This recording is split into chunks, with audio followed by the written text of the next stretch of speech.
Tic-tac. Joder, qué pesado. Tic-tac, ¿ah? Jorge Valles. ¿Quién es la teva película preferida y por qué? Ron.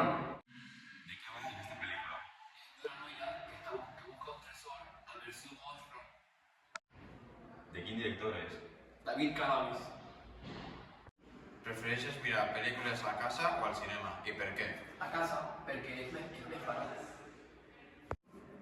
Quin gènere de pel·lícula és el teu preferit? El de terror. Moltes gràcies pel teu temps, Jorge. A tu.